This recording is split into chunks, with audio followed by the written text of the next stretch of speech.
মুর্শিদাবাদে নিহতদের পরিবারের শুভেন্দুর সহমর্মিতা। ওয়াকফ সংক্রান্ত অশান্তিতে নিহত হরগোবিন্দ দাস ও চন্দন দাসের বাড়িতে পৌঁছালেন বিরোধী দলনেতা শুভেন্দু অধিকারী। শনিবার তিনি পরিবারের সদস্যদের সঙ্গে সাক্ষাৎ করে তাদের প্রতি সহমর্মিতা জানান, পাশাপাশি আর্থিক সহায়তা প্রদান করেন এবং দোষীদের বিরুদ্ধে উপযুক্ত পদক্ষেপের আশ্বাস দেন। শুভেন্দু অধিকারী জানান, নিহতদের পরিবারের পাশে সর্বদা থাকবে বিজেপি। দ্রুত দোষীদের শাস্তির দাবি জানান তিনি। তার এই সফরে রাজনৈতিক মহলে তীব্র চর্চা শুরু হয়েছে। Bureau report, জজবাত 24 Bangla. হতে পারে,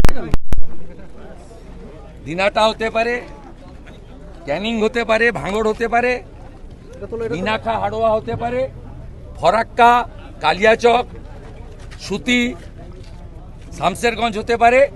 হিন্দুদের এরা ভোট দিতে দেবে না।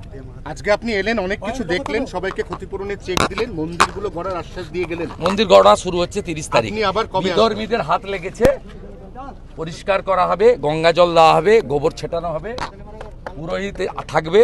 9টা মন্দিরেই 30 তারিখে জালি হিন্দু মমতা ব্যানার্জি জগন্নাথ ধাম কালচারাল সেন্টারের নামে সরকারি টাকায় যে মহোৎসব করছে, পুরী ধামের বদল হয় না।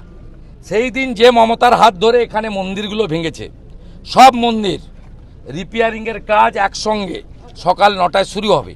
3-4 দিন কাজ হওয়ার পরে আমি আবার ধুলিয়ানে আসব, শামশেরগঞ্জে আসব, মন্দির রিপেয়ারিংয়ের কাজ তদারকি করার জন্য।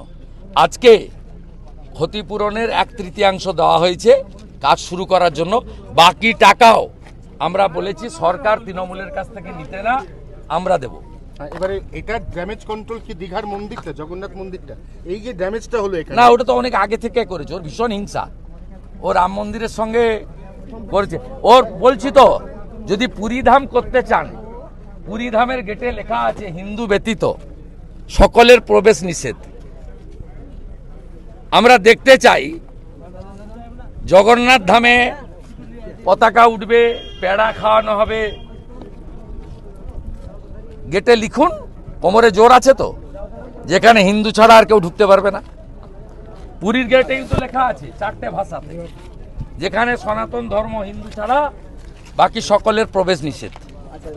আর হিন্দুদের কোনো মন্দির সরকারি টাকায় হয় না।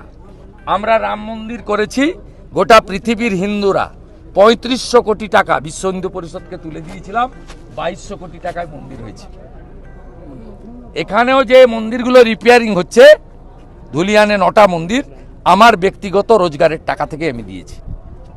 এটা সরকারি টাকা, পার্টির টাকায় হয় না। মমতা ব্যানার্জি একটা জালি হিন্দু। রাম মন্দির উদ্বোধনের দিন কলকাতায় পার্ক সার্কাসে মিছিল করেন, মহাকুম্ভকে বলেন মৃত্যুকুম্ভ, আর প্রকাশ্যে বলেন গন্ধা ধর্ম।